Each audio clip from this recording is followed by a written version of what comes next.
Have you ever looked back at your day and felt confused? Not angry, not even tired, just confused. Because you were busy. You know you were. You answered messages. You opened your inbox again and again. You sat through meetings. You made lists. You crossed things off. And still, one thing, the important thing, sat there, untouched. That feeling is strange, isn't it? Because being busy, it looks like progress. It even feels like progress in the moment. But here's the truth nobody tells you. Moving all day and moving in the right direction are two completely different things. Hello, my friends. I'm Sarah, and welcome back to English Speaking Way Extra. Today, we're stepping into something I think a lot of you already feel in your daily life, the idea of a productivity mindset. But don't worry, this isn't a lecture about time management. This is an English lesson wearing a very smart disguise. While we explore these ideas together, you're also going to practice real, natural English. Useful vocabulary, listening comprehension, sentence patterns you can actually use tomorrow in a real conversation. So here's my only request. Don't try to catch every single word. Just listen for the meaning. Notice the phrases that repeat. And when something sounds useful, say it quietly to yourself, or out loud if you're brave today. Because this lesson is about English, but it's also about something deeper, something almost all of us quietly struggle with. How do we make our limited time actually matter? Think about it. You and I, we both get the same 24 hours. So does everyone else. Some people carry more responsibility. Some have more freedom. Some are exhausted from work. Some are raising children. Some are learning English after a full, tiring day. But nobody gets extra hours just because they have bigger goals. So productivity was never really about having more time. It's about deciding what deserves your time. Let me paint a picture for you. Two people, same office, same 9 o'clock start. Both work 8 full hours. Both answer emails. Both sit in meetings. Both reply to messages. Both finish several small tasks. 5 o'clock arrives. They both go home. But one of them feels satisfied, calm, like something real got done today. The other feels strangely empty, busy for 8 hours straight, and still, the one thing that truly mattered, untouched. So what happened there? It wasn't intelligence. It wasn't talent. It wasn't even effort. Both of them worked hard. The real difference was this. Where did their attention actually go? One of them protected their focus for what mattered most. The other spent the whole day simply reacting to whatever showed up in front of them. And if we're honest, my friends, most of us do this more often than we'd like to admit. We confuse activity with productivity. If we're moving, answering, checking, replying, it feels like we're accomplishing something. But movement alone was never a guarantee of progress. Picture this with me. You're driving somewhere new, somewhere you've never been. You start the engine. You press the accelerator. The wheels are turning. You're moving, fast. But now imagine you're driving in circles. You're burning fuel. You're spending energy. Time is passing. And you're no closer to where you actually wanted to go. That is what being busy without direction feels like. You can work hard all day long and still barely move the things that matter most. So maybe productivity doesn't start with a task list at all. Maybe it starts with one honest question. What is the most important thing I should be doing right now? Not, what else can I add to my list? Not, how many boxes can I check today? Just, what matters most right now? That single question can quietly change the way you work. Now let's bring this closer to home, to English learning. Imagine one learner, determined to finally improve their English. They spend 2 hours organizing their study folder. Beautiful labels, perfect colors. They download 10 different apps. They watch videos about the best way to learn. They build a massive vocabulary list. They keep searching for the perfect course. 2 hours later, they haven't actually practiced much English at all. Now picture a second learner. They open just one lesson. They listen closely for 30 minutes. They repeat a few sentences. They speak out loud for 5 minutes, mistakes and all. But they actually use the language. Who made more progress? The second learner. Every time. Because preparing to learn is not the same thing as learning. And this isn't just about English. This happens everywhere in life. You can organize your desk instead of writing the report. You can search for the perfect workout instead of exercising. You can keep planning a project instead of starting it. And here's the part I really want you to hear. Sometimes that's not laziness at all. It's something quieter, sneakier, productive procrastination. You're doing something, you're moving, you're even finishing small tasks, but you're avoiding the one task that actually matters. And that's dangerous because it feels good. You can tell yourself, I worked all morning. And technically, that's true. But the real question is, did I work on the right thing? That's the line between being occupied and being productive. And once you see that line clearly, you start noticing your own days differently. You notice which tasks make you feel busy and which ones actually move your life forward. Because not every task carries the same weight. Some create real results. Others just fill the empty spaces of your day. And learning to tell those two apart? That might be one of the most valuable skills you ever build. And that word, intentional, that's really the heart of it. Intentional simply means you choose on purpose. So instead of asking, how can I do more today? Try asking, how can I make today matter? That one shift changes everything. Maybe today you only have 30 minutes. That's okay. So what can those 30 minutes actually give you? 10 minutes speaking, 10 minutes listening, 5 minutes reviewing useful phrases. That is a meaningful session. Maybe you only have 10 minutes today. Then use those 10 fully. You don't need to feel guilty because you couldn't find an hour. A small amount of focused practice is still practice. And if you keep showing up like that, you build something far more valuable than one perfect day. You build momentum. One focused session makes the next one a little easier. One useful phrase gives you another to connect it to. One speaking practice makes your next real conversation feel a little less scary. One distraction removed gives your attention a little more room to breathe. And slowly, quietly, your days start to look different. Because a meaningful day was never measured by how many boxes you checked. It's measured by whether you moved closer to something that actually matters to you. Maybe that's becoming a confident English speaker. Maybe it's finishing something important. Maybe it's more time with your family. Maybe it's simply having enough space in your mind to actually enjoy your own life. Productivity should support your life, not consume it. And once that clicks, you start making different choices. You stop saying yes to every interruption. You stop treating every notification like an emergency. You stop believing a packed schedule automatically means a successful life. And instead, you start protecting something far more valuable, your attention. Because once your attention is protected, something interesting happens. You can finally give yourself completely to one thing, one conversation, one chapter, one English lesson, one task that actually matters. And that ability to stay with one thing without constantly jumping away, that's where the next level of productivity really begins. Because the real question was never just, what are you doing?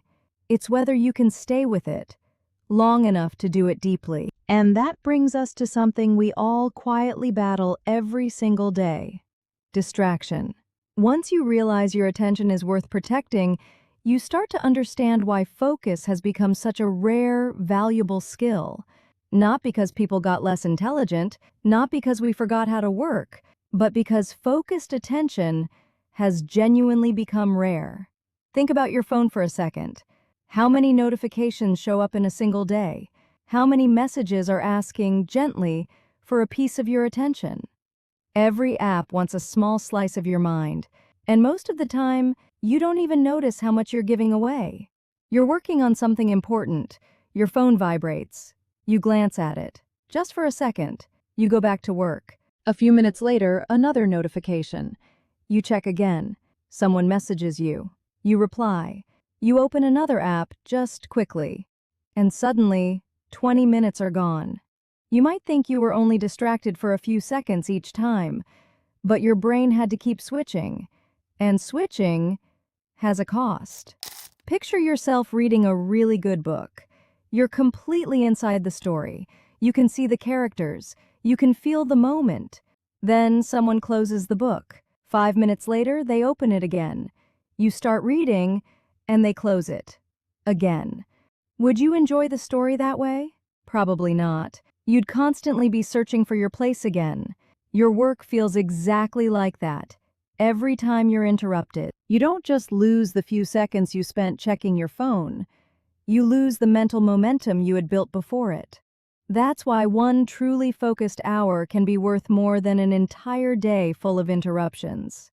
And this brings us to something powerful, an idea called deep work. Deep work simply means giving your full attention to one meaningful task without unnecessary interruption. No constant phone checking, no random scrolling, no jumping between 10 open tabs, no replying the second a message arrives. Just one important task, and your full attention on it. Now, picture applying this to your English practice. You sit down for 30 minutes, phone on silent, notifications off, one lesson ready in front of you. You listen, you read, you repeat, you shadow a few sentences, you speak out loud. No TV playing in the background, no social media beside you, no constant switching. And 30 minutes later you think, wow, I actually practiced. Now compare that to an hour of studying while checking messages every few minutes. The second session is longer, but the first one, it teaches you more. So when you practice English, don't only measure your time, measure your attention. Ask yourself honestly, was I really here? Because 10 focused minutes can be more powerful than you think. And this matters even more if your days are already full. Maybe you don't have 2 hours. That's completely okay. Protect 15 minutes, and make those 15 minutes really count. But here's something important to understand. Focus doesn't just appear because you tell yourself to focus. You have to prepare for it. Imagine sitting down with your phone right beside your hand, 20 browser tabs open, email still running quietly in the background, messages popping up, the TV playing somewhere in the room, and then you tell yourself, okay, time to concentrate. That's a hard battle to win. You're asking your willpower to fight everything around you at once, and willpower has its limits. A better approach? Change your environment before you even begin. Silence your notifications. Close the tabs you don't need. Put your phone somewhere just out of reach. Clear your desk. Choose a quiet corner. Open only what you actually need. Now you're not relying only on willpower, your environment is helping you. A small change. But small changes make focused work so much easier. And you don't need to focus for 5 hours straight, honestly. That's not realistic for most of us. Instead, work in focused blocks. Maybe 25 minutes, maybe 30, maybe 45. Choose whatever feels challenging, but still realistic for you. And here's something I want you to really hold on to. Focus isn't something you either have or you don't. It's a skill. And skills can be trained. The first time you try working without checking your phone, your mind might fight you a little. You may suddenly feel that urge, I'll just check for 10 seconds. That's completely normal. Don't panic. Just notice the urge and gently return to your task. Every single time you do that, you're training your focus. You don't need perfect concentration.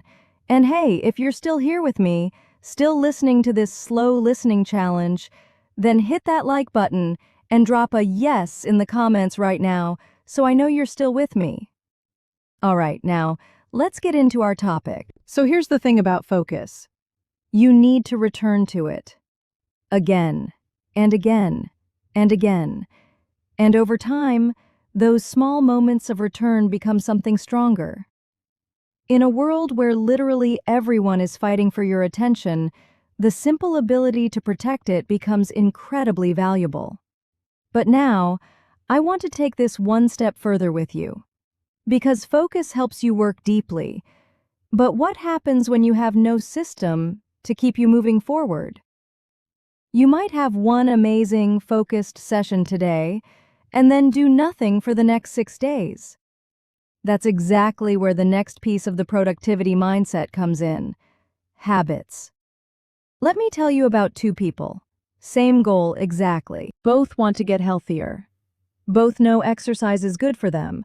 Both have the same information available. But they behave completely differently. The first person waits until they feel motivated. Monday, excited. They exercise. Tuesday, they do it again. Wednesday gets stressful. Thursday, they're tired. Friday, they skip. The next week, guilt creeps in, so they try again. The second person does something different. Every single morning, they take a 20-minute walk. Not only when they feel motivated, not only when the weather is perfect. They just keep showing up. 1 year later, who do you think made lasting progress? The second person. Not because they worked harder, because they built a habit. And this might be one of the biggest lessons in productivity. Motivation comes and goes. Habits can stay. Think about brushing your teeth. You don't wake up thinking, "Wow, I feel so motivated to brush my teeth today." You just do it. It's part of who you are now. Now imagine if some of your biggest goals became just as automatic. Reading for 10 minutes every evening, practicing English every morning, a short walk after dinner, planning tomorrow before you sleep, writing for 20 minutes before you touch social media. These things stop depending on how excited you feel. They just become part of your normal life.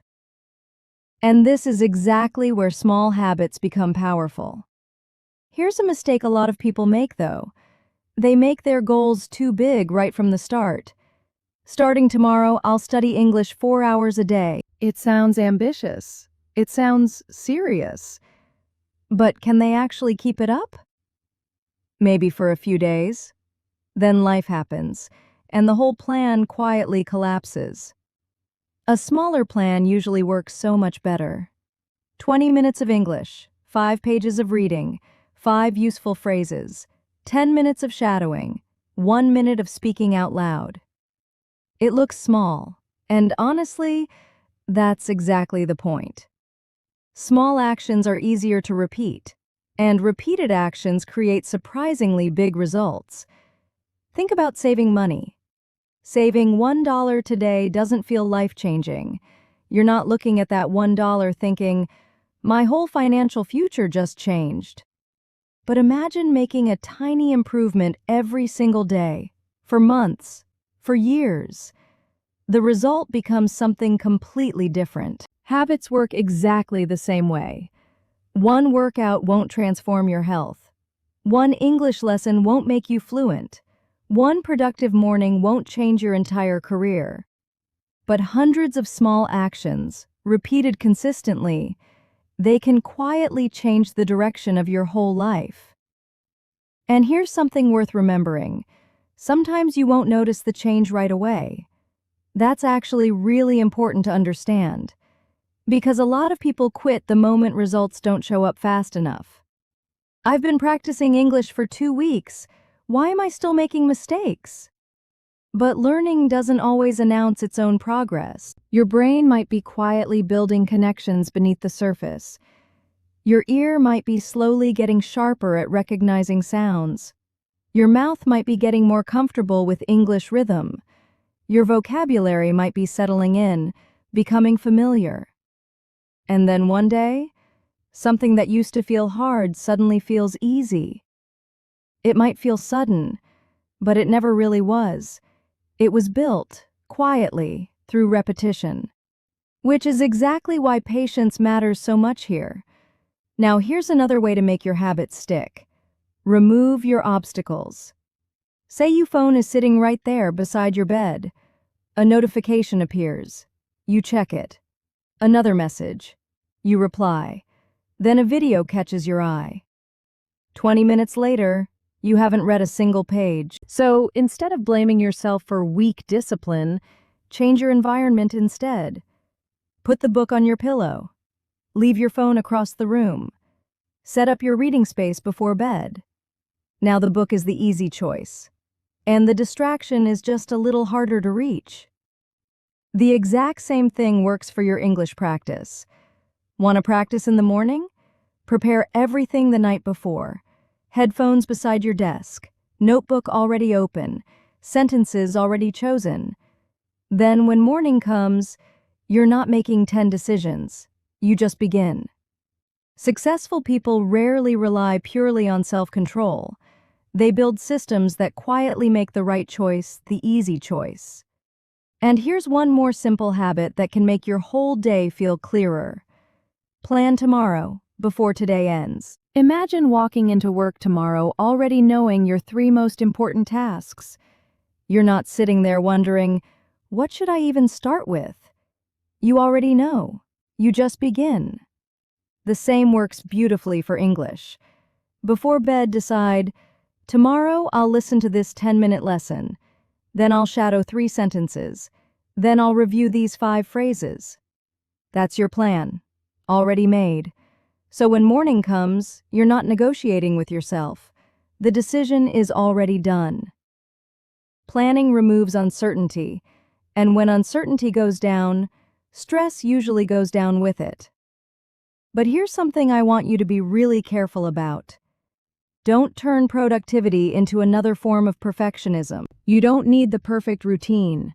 You don't need to finish every single task. You don't need a flawless week. What you actually need is consistency. Some days you'll do more, some days less. Some days your English practice will feel amazing. Other days you'll only manage 5 minutes. And that's genuinely okay. The real question is simply, did you come back? Because consistency was never about never falling off the routine. It's about getting back on. And this becomes even more important once you start building habits around your biggest goals. Because eventually, there will be a day when you don't feel motivated, when your plan doesn't quite work, when distractions feel stronger than usual, and when doing nothing feels a lot easier than taking that first small step. And that is exactly where productivity becomes a real test of your mindset. Because knowing what to do, that part's easy. Doing it, on the days you don't feel like doing it at all, that's where real transformation actually begins. And that's exactly the struggle we're going to dig into together, very soon. The moment when you know exactly what you should be doing, but somehow you keep finding reasons to do everything else first. Which brings us right back to why consistency matters so much. Because a genuinely productive life isn't built from perfect days. It's built from returning. Maybe you planned to practice English yesterday, but something came up. Maybe you were exhausted after work. Maybe your family needed you. Maybe you simply forgot. That's just life. One missed day doesn't undo your progress. The real danger is what you tell yourself afterward. You miss Monday, and you think, well, I already broke my streak. Tuesday slips by, then Wednesday, and quietly, one missed day has turned into one missed week. So don't let a small interruption become a permanent stop. If you miss a day, come back the next one. No drama, no guilt, no long speech to yourself. Just return. Miss a day if you truly have to, but don't let that one day quietly become your new normal. This matters so much with English specifically. Maybe you normally practice for 20 minutes, but today you only have 3. Use the 3 minutes. Review 1 phrase. Listen to 1 short conversation. Say 5 sentences out loud. Do a little shadowing. It might feel too small to even matter. But you're actually doing something far more important than finishing one big lesson. You're keeping an identity alive. I am someone who practices English. And that identity gets a little stronger every single time you return to it. There's one more habit that makes this whole process so much easier. Notice your small wins. Most of us are surprisingly good at noticing what we haven't achieved yet. I still can't speak fluently. I still forget words. I still make grammar mistakes. I still don't fully understand native speakers. And maybe some of that is true. But what about what actually changed? Maybe 6 months ago, you couldn't follow a simple conversation. Now you understand most of it. Maybe you used to translate every single sentence in your head. Now, some phrases just come to you. Maybe you used to be afraid to speak at all. Now you're answering questions. Those changes deserve your attention too. A small win is still a win. You practiced English for 20 minutes today? That's progress. You finished something important instead of putting it off again? That's progress too. You chose a book instead of scrolling for another 30 minutes. That's progress too. You focused for 15 whole minutes without touching your phone? That's progress as well. These small victories might look insignificant today, but they quietly create something powerful. Confidence. And here's something most people get backwards. Confidence doesn't always come before action. Very often, it comes because of action. You do something difficult. You survive it. You realize, I can do that again. And the next attempt feels a little easier. That's how confidence actually grows. Not by telling yourself, I am confident, but by giving yourself real evidence. And this brings us to one of the deepest ideas we'll talk about today. Your habits are quietly shaping your identity. Every time you exercise, you're not just burning calories, you're becoming someone who takes care of their body. Every time you read, you're becoming someone who learns. Every time you practice English, you're becoming someone who actually uses English. Every time you sit and focus, you're becoming someone capable of concentration. And every time you choose your important task over an easy distraction, you're giving yourself evidence about the person you're becoming. So really, your habits are answering one quiet question every single day. Who am I becoming? That's a much deeper question than what did I finish today? Because you can finish 100 small tasks and still stay exactly the same person. Or you can repeat just a few meaningful actions and slowly become someone completely different. Your future isn't usually built from one dramatic decision. It's built from ordinary decisions, repeated so many times that they eventually just become normal. You choose to practice. Then you choose it again. You choose to focus. Then again. You choose to return even after a hard day. And eventually, those choices quietly become part of who you are. But there's another piece of this we haven't fully looked at yet. Because knowing you should build good habits, that's one thing. Actually protecting them when life gets stressful, that's something else entirely. And that's exactly where procrastination enters the picture. Picture it, Saturday morning. You finally have some free time. There's something you've been meaning to do for weeks. Maybe it's an English lesson. Maybe it's a work project. Maybe it's that book you've wanted to start. Maybe it's an idea you've been carrying around for months. You glance at the clock and think, I'll start after breakfast. Sounds reasonable, right? So you have breakfast. Then you check your phone, just for a minute. A message appears. You reply. Another notification. You watch one short video. Then another. Suddenly you notice your room's a little messy. I'll clean this first. Then I'll start. So you clean. Then you're hungry again. Then you make some tea. And eventually, you glance at the clock. It's afternoon already, and the task? Still sitting there, waiting. Sound familiar?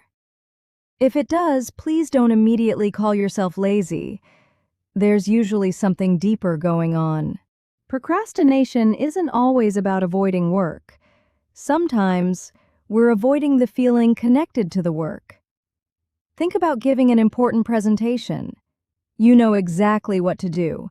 Prepare the slides, practice your speech, review your notes. But you're nervous. So instead, you organize your desk, you answer emails, you clean your files.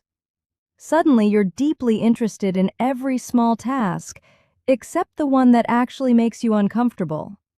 You're still working. You're just avoiding the feeling. That's exactly why procrastination feels so confusing. Your brain isn't really saying, I don't want to succeed. It's saying, I don't want to feel uncomfortable right now. And your phone? It offers a really easy escape. A short video, a message, a notification, a quick scroll. These give you an instant reward. Important work often doesn't, not right away. Learning English can feel hard before it starts feeling enjoyable. Speaking can feel uncomfortable when you're scared of making mistakes. Reading something difficult takes real effort. Starting a new project can feel overwhelming. So, naturally, your brain reaches for the easier option. But the solution isn't waiting to suddenly feel highly motivated. Sometimes the better move is much simpler. Just start. Don't promise yourself 2 hours. Promise yourself 5 minutes. Don't say, I'm going to master this whole lesson tonight. Say, I'm going to listen for 5 minutes. That's so much easier to actually accept. And here's something interesting that happens once you do. Once you've started, continuing gets easier. It's like pushing something heavy. That first push takes real effort. But once it starts moving, the resistance suddenly feels smaller. The hardest part usually isn't doing the task, it's beginning it. So make the beginning tiny. Open the book. Play the audio. Write the first sentence. Read one page. Say one English sentence out loud.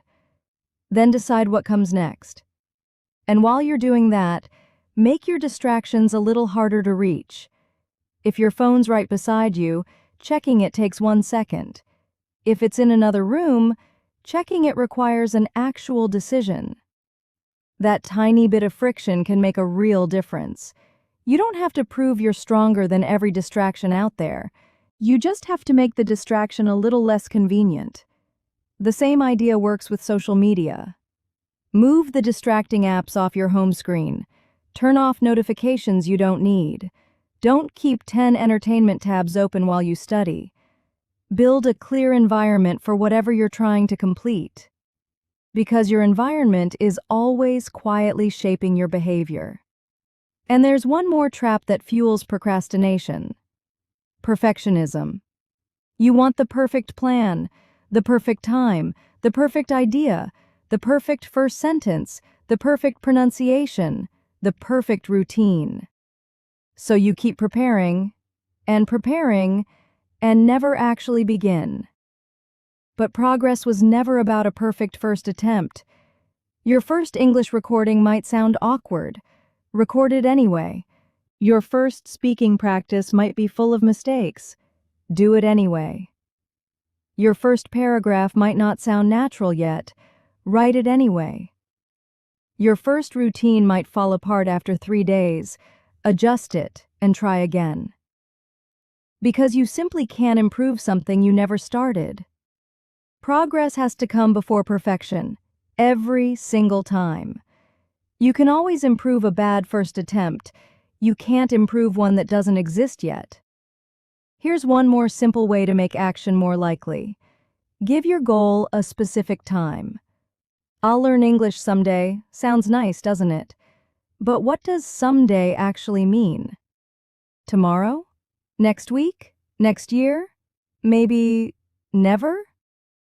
Now compare that with, I'll practice English at 7 p.m. right after dinner. Now your brain knows exactly when the action happens. The clearer the plan, the less room there is for delay. And when a task feels huge, don't stare at the entire journey ahead of you. Just look at the next step. Learning English? Don't think, I need to become fluent. That's too big. Think, today I'll practice these 5 sentences. Writing a book? Don't think about finishing the whole thing. Write 1 page. Studying for an exam? Don't think, I need to learn everything. Study 1 topic. 1 step, then another, then another. That's exactly how impossible feeling goals become manageable. And here's something worth accepting fully. Distractions are never going to disappear completely. There will always be another notification, another video, another message, another excuse, another reason to say, I'll do it tomorrow. You can't control everything that shows up in your life, but you can get better at choosing your response to it. Every time you choose your goal over a distraction, you strengthen that habit. Every time you start instead of waiting, you strengthen it further. Every time you finally finish something you'd been avoiding, you give yourself new evidence. Evidence that says, I can do difficult things. And slowly, procrastination gets weaker. Not because it disappears forever, but because it stops controlling every single decision you make. And that brings us to a bigger question. What happens when these small choices keep going? For months? What happens when productivity stops being something you try to do and quietly becomes part of how you live? That's exactly where the real productivity mindset starts to reveal itself. And that brings us back to something we touched on earlier: responsibility. Real growth begins the moment you stop waiting for everything around you to become perfect and start asking yourself instead, what can I actually do with the situation I have right now? Maybe your schedule is packed. Maybe you don't have much free time at all. Maybe you're just tired after a long day at work. Maybe you have real family responsibilities. Maybe learning English just feels slow for you right now. You may not be able to control all of that, but you can always control your very next small action. And that's exactly where responsibility becomes powerful.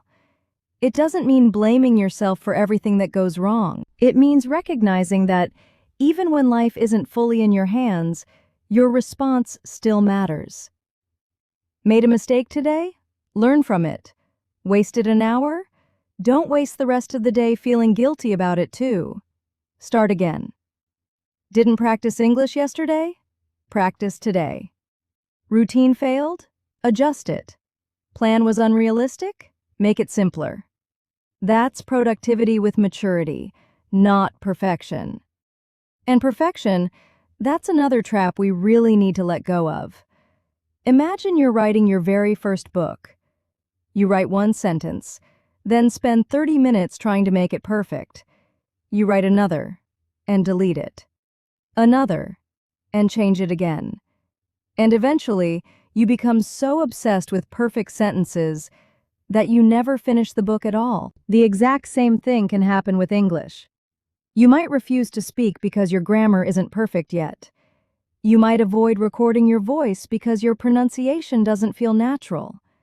You might keep searching for a better method instead of just practicing. But improvement was never going to come from waiting. Improvement comes from action. You try, you notice what went wrong, you correct it, you try again. And slowly, you become a little better. So remember, progress comes before perfection. Your first attempt doesn't need to be beautiful, it just needs to exist. Then you improve it. Now there's a part of productivity a lot of people quietly forget. We talk endlessly about time management, schedules, calendars, to-do lists, but there's something even more important than managing your time: managing your energy. You can have a perfectly designed schedule, and if you're exhausted, it won't help you much at all. Imagine someone sleeping only 4 or 5 hours a night. They skip meals. They never exercise. They work for hours without a single break. Their calendar looks incredibly productive, but eventually, their energy simply disappears. They can't focus. They get irritated easily. Their memory starts slipping. Even the simplest tasks start feeling difficult. So productivity was never about squeezing more work out of an exhausted body. Your health is part of your productivity. Sleep matters, movement matters, food matters, rest matters, quiet time matters. And these aren't rewards you earn after becoming successful. They're part of the process itself. You don't rest because you're lazy. Sometimes you rest simply because you want to be able to keep going. And this matters especially when you're learning English. If you're exhausted after a long day, maybe a 2-hour study session just isn't realistic. But 10 focused minutes probably is. Maybe you listen while taking a walk. Maybe you review a few phrases before bed. Maybe you shadow 5 sentences instead of forcing a long lesson.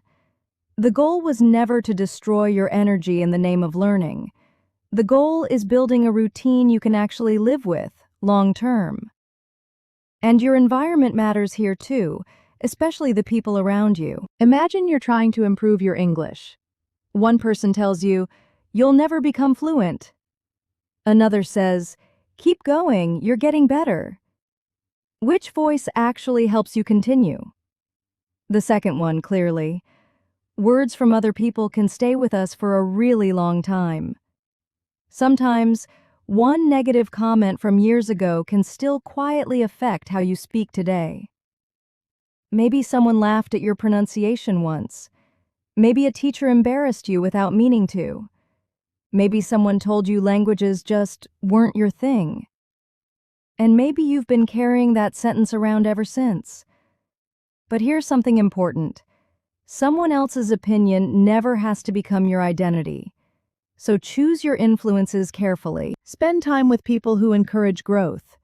Follow teachers who make learning feel possible. Listen to English that motivates you, not English that makes you feel small.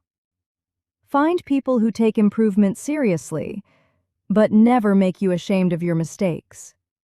Because your environment can either make growth feel completely normal or quietly make giving up feel normal instead. And then there's patience. This one's genuinely hard. We live in a world constantly promising quick results, fast delivery, instant answers, overnight transformations. So when learning feels slow, we start wondering, why isn't this working? You study English for a whole month, and you're still making mistakes. You exercise for 2 weeks and don't see a big change. You work on something for a few days and nothing seems different, so you quit. But real growth is often invisible at first. Think about planting a seed. You place it in the soil, you water it, you wait. For several days, nothing seems to happen at all. You look at the soil and think, is this actually working? But underneath the surface, roots are already forming. You just can't see them yet. Growth works the exact same way for you. The listening practice you're doing today may not feel dramatic. The vocabulary you're reviewing may seem small. The mistakes you're correcting may not feel important, but they're quietly building something underneath the surface. Your brain is getting familiar with the sounds. Your mouth is getting more comfortable with English rhythm. Your confidence is slowly shifting. Your habits are becoming more stable. And then, one day, you understand a sentence that used to sound impossible. You answer a question without translating it first. You recognize a phrase instantly. You speak for a few minutes and suddenly realize, wait, I didn't even think about every word. That moment might feel sudden, but it never really was. It was built through every ordinary day you practiced, even when the progress wasn't visible yet. So don't judge your future by today's results. Trust the process. Keep going. And remember why you're actually doing all of this. Productivity was never about becoming someone who works constantly. It's not about impressing other people. It's not about having the busiest calendar or finishing the most tasks. It's about building a life where your actions actually match what matters to you. If learning English matters to you, give it some real space in your life.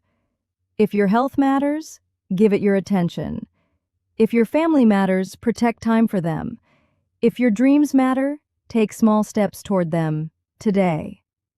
Because your calendar tells a story, your habits tell a story, your attention tells a story, and eventually, those small, quiet choices become your entire life. Every morning, you receive another 24 hours. You can spend them waiting. You can spend them worrying. You can spend them endlessly scrolling. Or you can invest a small part of them in learning, in growing, in becoming someone you're genuinely proud of. And this choice doesn't happen just once. It happens every morning, every afternoon, every evening. In the small moments when nobody else is watching. That's exactly where your future is being built. Not through one extraordinary decision, but through ordinary decisions repeated again and again. So before we wrap up, let's bring it all together quickly. Here's your quick recap. Point 1. Being busy doesn't always mean being productive. We learn to stop counting tasks and start asking what actually matters. Point 2. Protect your focus. Your attention is limited, and distractions quietly steal your best mental energy. Deep focus helps you get more done with far less wasted time. Point 3. Build small, repeatable habits. You don't need a massive routine. 10 minutes of English, a few shadowed sentences, a short reading session repeated consistently, these become powerful. Point 4. Stop waiting for motivation. Procrastination usually comes from discomfort, fear, or the need for perfection. The fix is often simple. Make the first step smaller and just begin. Point 5. Build a life, not just a schedule. Protect your energy. Take care of your health. Choose people who support your growth. Be patient with your progress, and point your daily actions toward what truly matters. And if you take just one idea away from this entire lesson, let it be this. A productive life isn't built by doing everything. It's built by doing the right things, consistently. And that includes your English, too. You don't need to study perfectly. You don't need hours of free time every day. You don't need to wait until life magically becomes less busy. Start with what you have. Use the time you have. Take one small step, then take another. Because one day, looking back, you might realize the small things you almost ignored were exactly the things that changed everything. Now, if you want all of this English to actually settle in your mind properly, not just for today but for good, then do me one favor. Watch this video one more time, just once, the way I'm asking you to. And this word right here, write it down in your notebook. It matters. That's how it truly stays with you.